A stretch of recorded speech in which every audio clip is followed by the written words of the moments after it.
Boy. Wayo ni duniya, duniya ta canza. Akwai wata rana ni da abokina Amadi muna tafiyar mu akan hanya ni da shi, sai ya ce da ni abokina dan Allah tsaya kaje na hango wasu yan mata a yau ne da kai so nike je gudun su, sai na ce da shi abokina a duniyan nan yan matan zamanin nan abokina sai da lura, sai ya ce da ni abokina karka damu ai sun sanni ne karda ka damu abokina, sai na ce da shi abokina a ina ka san su, sai ya ce da ni lokacin da kake a Libya abokina ishi gilas su ne na baka labarin su, sai na ce da shi Amadu Rasta tsaya kaje ni abun da ban so mu je da matan nan su rena mu, ni dai ba ni so in je a ce za a banta ni, ko da za a ce kai dai za a wulakanta abokina, sam ai ba ni so abokina a wulakanta mu, dan uwa na tsaya kaje ni yamma dan ka ce baka san su, ni dai tsaya abokina a yau na taba ganin su, duk abin da suka yi muna abokina kai ne ka ja muna,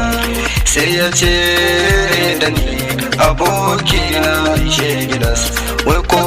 ba ka yarda da ni ba abun da zan ce fa babu garya, na riga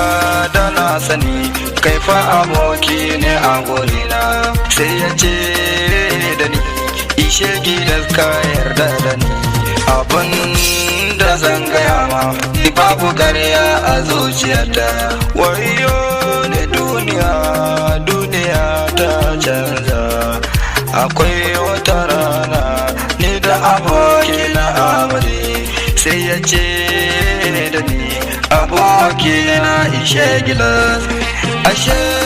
yarinyar nan ba sunanta ne ta gaya min ba, sai na ce da shi Amadu Rasta me na gaya ma,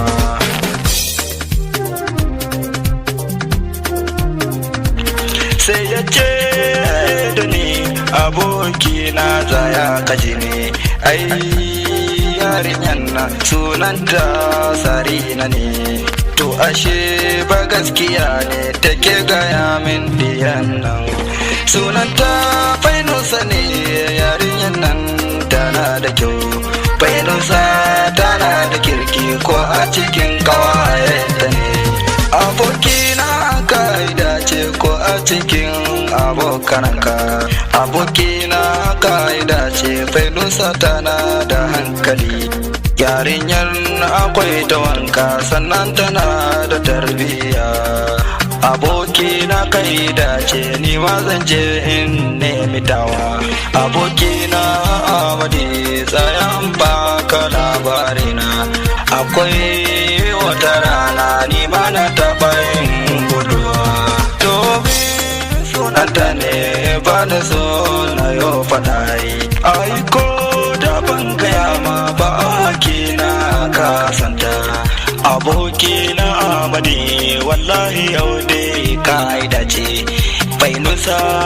diyan nan wallahi abokina kai take so, Fainusa za ya kici ni wallahi Amadu ke yake so, Amadi ke ce yake so, daure Fainusa ku damki kauna abokina ke so, Allah bar mu na ku masoya.